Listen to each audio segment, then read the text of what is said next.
Nshuti bagenzi mudukurikirana turabaramukije tubaha n'ikaze mu kiganiro umutekano. Ni ikiganiro mutegurirwa n'igisata cyo kumenyesha amakuru mu bushikiranganji bw'intwaro yo hagati mu gihugu, iterambere rusangi n'umutekano. Mu kiganiro c'uno munsi tubashikana mu ntara ya Bubanza muri komine Gihanga, aho abajejwe umutekano n'abarongoye ikigo c'igihugu camaho kijejwe kurwanya igwirirana ry'ibigwanisho bito bito bicira umuriro SENAP bari baramutse basambura ibigwanisho vyatowe mu banyagihugu ndetse n'ibitagikoreshwa vyegeranijwe mu nzego z'umutekano n'izo kwivuna umwasi. Mwijambo ry'ikaze umuhanuzi wa buramatari w'intara ya Bubanza ajejwe imibano yamenyesheje ko umutekano ukwiye ko nakaciyemwo baciye bagatuza. Intara ya Bubanza mwagendeye na cyane kano karere turimo ni mu ntara Kamayimbo. Umutekano urakwiye nkuko mwagiye murabona, mwagiye muraca nakaciyemwo ngira ngo twace tugatuza. Uwo muhanuzi akaba yaciye amenyesha ko muri iyo ntara ivyo bigwanisho vyatujijwe, kanatsinda ngo habaye amahimirizo atari make. Akongera agakengurukira umugwi ujejwe gukura ivyo bigwanisho mu bene gihugu, kuko ngo kuva ugiyeho ivyo bigwanisho vyaragabanutse cane. Hano mu ntara yacu ivyo bigwanisho kuko tubona yuko vyatujijwe, kanatsinda harabaye amahimirizo atari make, aho twahimeza tuvuga yuko n'umwene gihugu yokibona aho kiri canke akaticura ko coba arico kohereza akabishikiriza kugira ngo ababijejwe baze kugitora kidateye inkombe. Tukengurukire kandi uyu n'umugwi wamaho, kuko vyarabonetse muri kahise ko ivyo bigwanisho vyihaye inkumbi tutibagiye hano iwacu, ariko umugwi aho ugiriyeho tukabona yuko vyagabanutse cane. Generale Major Ngendanganya Generosa arongoye ikigo c'igihugu camaho kijejwe kurwanya igwirirana ry'ibigwanisho bito bito bicira umuriro mu banyagihugu SENAP yarakengurukiye cane abaje kwifatanya nabo kuwo munsi mpuzamakungu hariwe gusambura ibigwanisho bicira umuriro, aca ashikiriza intumbero nyamukuru y'uwo mugwi hamwe n'icivugo bahisemwo mu umwaka w'2023. Ndi iteka ntangere ryo kubana namwe muri kino kigo, aho twaje guhimbaza umunsi mpuzamakungu wahariwe gusambura ibigwanisho bicira umuriro biciye kubiri n'amategeko. Ndabakengurukiye cyane kubona mwitavye akamo twabateye ko kuza kwifatanya natwe muri bino birori, nubwo tuzi ko amabanga mujejwe abafatira cane. Amakungu arahimbaza uko umwaka utashe umunsi mpuzamakungu wahariwe gusambura ibigwanisho bicira umuriro biciye kubiri n'amategeko. Ni muri iyo ntumbero umugwi w'igihugu wamaho ujejwe kurwanya igwirirana ry'ibigwanisho bito bito bicira umuriro wategekanije mu ninganizo y'ibikorwa y'umwaka w'2023 ushira umwaka w'2024, ihimbazwa ry'uwo munsi mukuru kugira no mu Burundi bifatanye n'amakungu muri ico gikorwa c'iteka. Icivugo twahisemo mu guhimbaza uyu munsi mukuru ni iki: duterere agacumu k'ubumwe mu kurwanya igwirirana ry'ibigwanisho bicira umuriro, mu gusambura ibigwanisho, amasasu yavyo n'ibindi bisasu biturika binyuranye n'amategeko. Bashingantahe, bapfasoni, batumire bahire, iki gikorwa turiko turarangura ni kimwe mu bishira mu ngiro umugambi mpuzamakungu wo mu mwaka w'2001 w'ibihugu byunze ubumwe wo kurwaniriza hamwe igwirirana ry'ibigwanisho bito bito bicira umuriro. Uwo mugambi ukaba utanga intumbero n'ingingo zimwe zimwe zo gushira mu ngiro mu kurwanya ibintu byose vyoza bibangamira umutekano w'ibihugu n'ingaruka mbi zitandukanye zituruka mu bigwanisho bito bito bicira umuriro biciye kubiri n'amategeko. Hari ivyigwa vyagizwe n'ikigo mpuzamakungu vyerekanye ko ibigwanisho bito bito bicira umuriro vyababa imiliyoni 875 vyoba bitembera ku isi yose mu buryo bunyuranye n'amategeko. Muri vyo ibirenga imiliyoni 100,000 bikaba biri muri Afrika. Ubwinshi bw'ivyo bigwanisho butuma hibonekeza ingaruka mbi zitandukanye zituma akarere ka Afrika yose gasigara inyuma y'iterambere. Yarashimiye cyane ubushikiranganje bw'intwaro yo hagati mu gihugu, iterambere rusange n'umutekano bwo bubama hafi mu bikorwa bitandukanye. Aranashimira kandi ubushikiranganje bwo kwivuna umwasi no kwitaha abahoze ku rugamba ukuntu basanzwe bakorana iyo hageze ico gikorwa. Ihimbazwa ry'uyu munsi mpuzamakungu wahariwe gusambura ibigwanisho bicira umuriro biciye ku biri n'amategeko ntiryari gukunda iyo hataba ubwira no gushaka by'ubushikiranganje bw'intwaro yo hagati, iterambere rusange n'umutekano bwo butwama hafi mu bikorwa bitandukanye. Turashimiye cyane ubushikiranganje bwo kwivuna umwasi no gutunganiriza abahoze ku rugamba ku kugene dusanzwe dukorana na cyane cyane iyo hageze ibikorwa nk'ibi byo gusambura ibigwanisho biciye ku biri n'amategeko, eka mbere n'ivyataye igihe. Yarangije atera akamo abo bose bashaka guterera mu gutsimbataza iterambere rirama ko nabo boshigikira ibikorwa vy'uwo mugwi. Aca atumira baraho gutega yompi ijambo nyamukuru ry'uwo munsi. Tukaba dutera akamo n'abandi bose bashaka guterera mu gutsimbataza iterambere rirama ko nabo boshigikira ibikorwa by'umugwi w'igihugu wamaho ujejwe kurwanya igurirana ry'ibigwanisho bito bito bicira umuriro. Ndabasabe mutega amatwi yompi ijambo nyamukuru ry'uno munsi mushikirizwa mu kanya na nyakubahwa umunyamabanga ntayegarizwa mu bushikiranganje bw'intwaro yo hagati, iterambere rusange n'umutekano, ajejwe igisata c'umutekano. Mu ijambo nyamukuru ry'uwo munsi umunyamabanga ntayegayezwa mu bushikiranganje bw'intwaro yo hagati, iterambere rusange n'umutekano, ajejwe igisata c'umutekano, Lieutenant General de Police Ndayambaje Andre yamenyesheje ko mu gihugu cacu bahisemo kuhimbaza igenekerezo rya 21 ukw'icenda muri uno mwaka. Ndina kanyamuneza ntangere ko kuba kumwe namwe uyu munsi ari igihugu cacu c'u Burundi kiramutse gifatanya n'ayandi makungu mu guhimbaza umunsi mpuzamakungu wahariwe gusambura ibigwanisho bicira umuriro bitemewe n'amategeko. Uyu munsi mpuzamakungu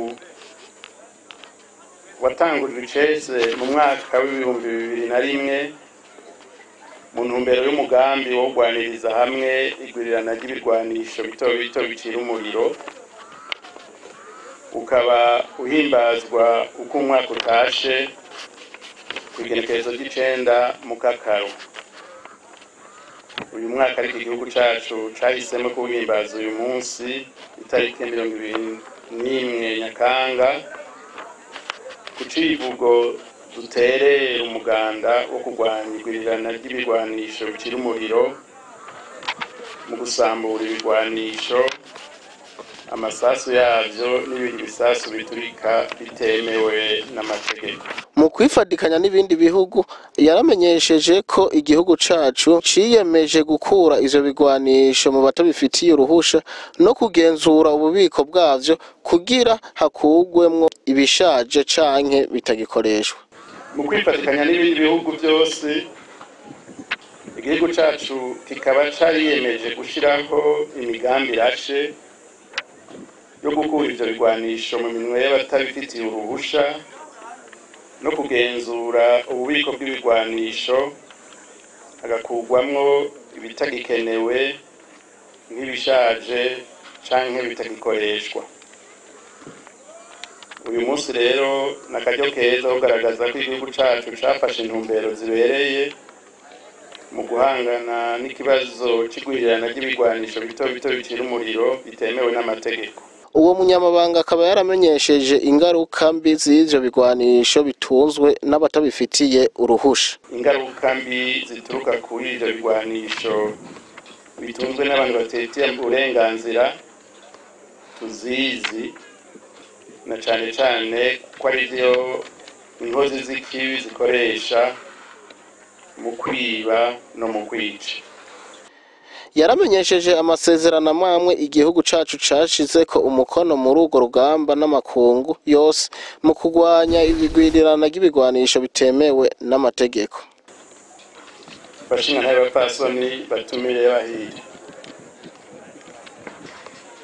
muri urwo rugamba rw'amakungu yose mu kurwanya igwirirana ry'ibigwanisho biteye ku biri n'amategeko.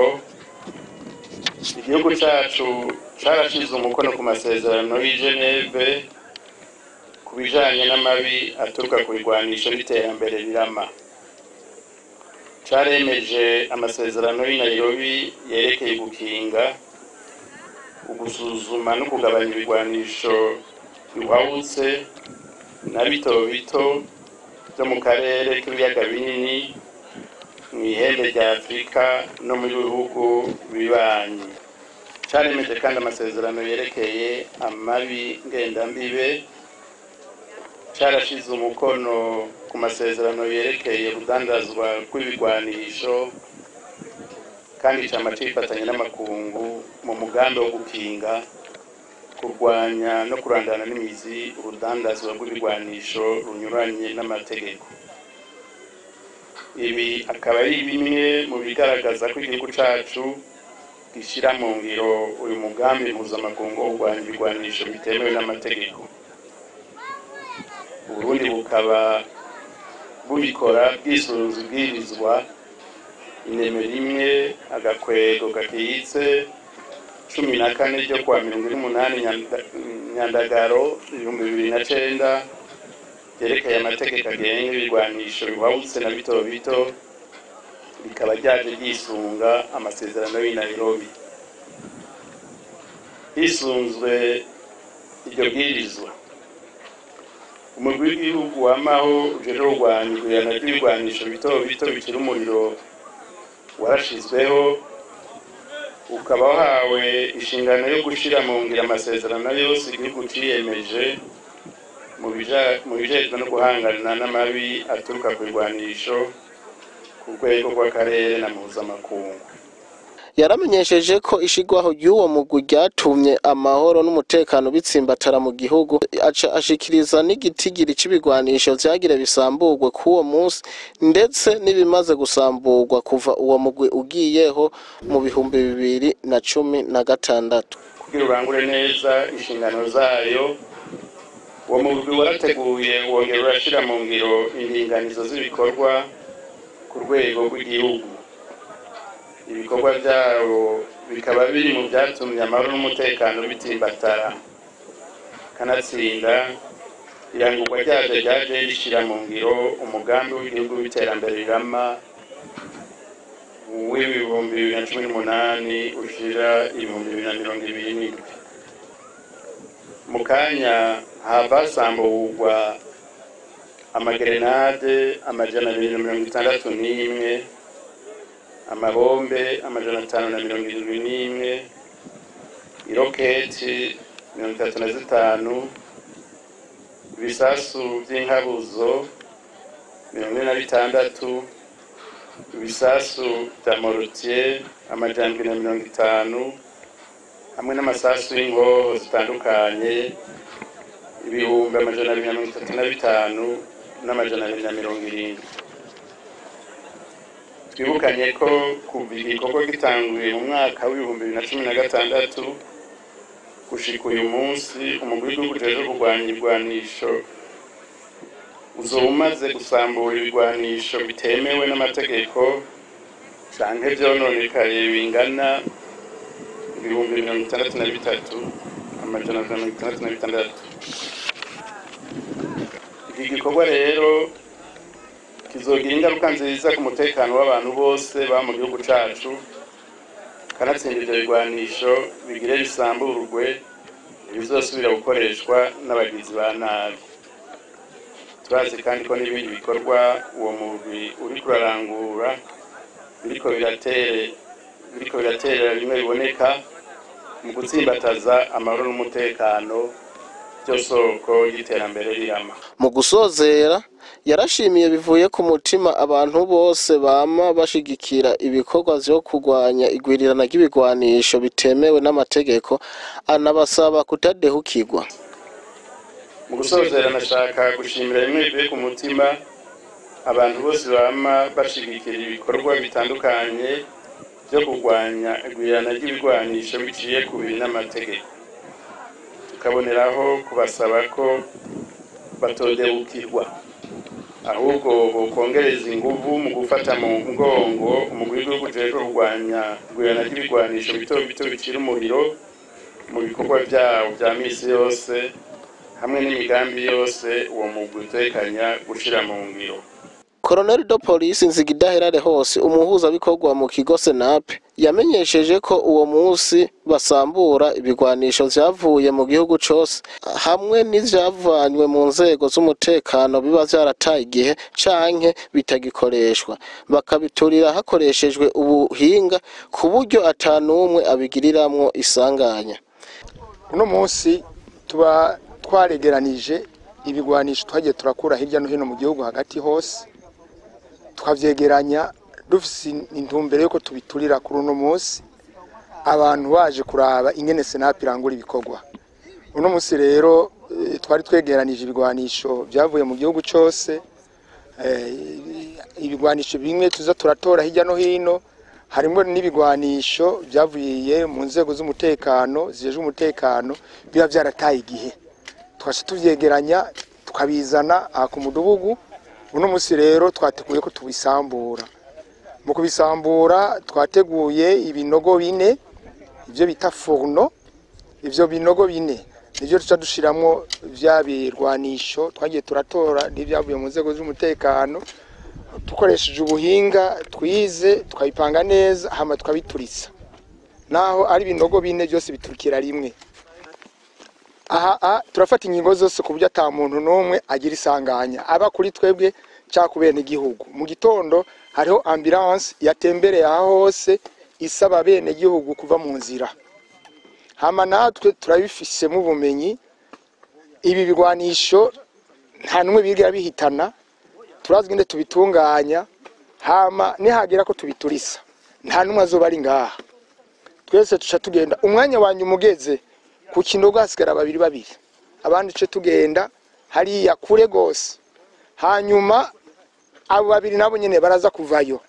Hama jewe nkujeje gukurikirana ibi bikorwa ndabaha sinyari, iyo sinyari ndayibahaye tuzoba twabonye yuko mu karere hose hatekanye ata muntu n'umwe biza kugirira isanganya. Nuvuga yuko ingingo zirafatwa, murabona ko bamwe bafise amaga mu maboko no kugira ariko barabikora ko ntibave bibatera ingwara. Izo ingingo twagiye turafata kugira ntagire umuntu yandura ingwara, kuko turetse gusa ko byo bahitana biturise no kubikora ko birashaka gutera ingwara ku maboko nari. Yamenyesheje kandi ko Senape ari umugwi w'igihugu ariko ugakorana neza n'igipolisi n'igisirikare. Senape n'umugwi w'igihugu no kuvuga yuko aba igipolisi canke igisirikare bose Senape nijeje guturitsa ibigwanisho bivuye muri izo nzego zose. Ico gituma rero gukorana nibisanzwe bo baravyegeranya bakabizana tukafashanya kubiturira. Nico gituma mubona aha turi kumwe n'abasirikare n'abapolisi, kuko bose Senape bakoresha bose, kuko Senape ni igihugu, si igipolisi si igisirikare, n'urwego rw'igihugu rujejwe kugurirwanisho mu bene igihugu. Igikorwa dukora nk'amakoho turayaturira tukayakatagura. Uno munsi turafise amabombe tugira duturise, mu nyuma tuca duturisa amasoro arenga 200,000. Twazanye ingunguru n'inkwi murazibona ngaha, tuca tubiturira. Uru rubanza rwo guturira amabombe roheze tuca duturira ayo mantuze y'amasoro. Yarateye akamo abo bose basigaranye ibigwanisho batabifitiye uruhusha kuvyiyambura ku neza, bakabishikirije abajejwe umutekano bakirinda kubita mu nzira. Twasaba bene igihugu rero yuko bo kwiyambura ivyo bigwanisho batunze badafitiye n'uruhusha, kuko nta kindi baba bitungiye atari kugiranira nabi hagati yabo, kuko kucigumiza ko arazi yuko ubwa mbere agifatanywe hariho amategeko ahana abo bantu batunze ibigwanisho, arapfungwa umunyororo w'imyaka 5 urenga. Mugabe ibyo tumaze kubona hariho abavyiyambura bagenda kubiterera mu nzira naho bishobora gutorwa n'inkozi y'ikibi ikakigenda kugikoresha. Aha ni handi twosaba yuko mu kuvyiyambura barondere abajejwe umutekano bakabibahereza, hama bakabisubiza mu ntuzeye, bakabishira mu bubiko, hama tukabiturisa umwanya wabyo ugeze.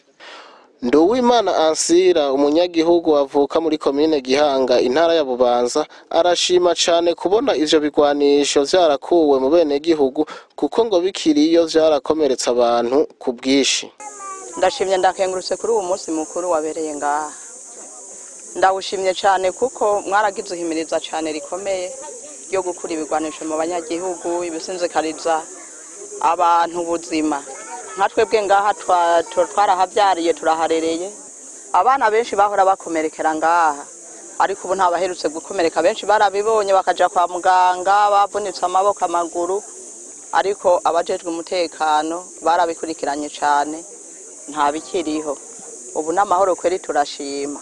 Nduwimana Ansira nawene yarateye akamo uwo wese yoba akisigaranye ikigwanisho atabifitiye uruhusha kucikura akagishikiriza ababijejwe. No musaba yuko ndamutera akamo yuko yokizana bakabijana mu bubiko bwabyo, nico notera akamo umunyagihugu. Kanatsinda barabizi, nta muntu yobikwa ikigwanisho arazi ko ariho nyanganda, intambara twarayiciyemwe turayizi, bigwanisho ko bibabaza cyane bicira umuriro kandi birasinzikariza ubuzima abantu n'ibibondo byacu. Aho ikigwanisho giturikiye ni ngorane, ibyatsi birarandamuka mbere n'abantu bakaba bahasiga ubuzima, n'ibinyabuzima bikikije isi ndimwa bikononekara bigapfa. Nico gituma rero umuntu yoguma himiriza abo bantu bo babakibifise n'ukuri. Nubu najenda bateye akamo bo bizana bakabishikirija abajejwe intwaro, kuko ni bibi cyane. Cuti namwe bagenzi mwariko muradukurikira, aha niho ikiganiro umutekano cuno munsi kigarukiye. Naho gutaha. Ewe Burundi ngira ndakuri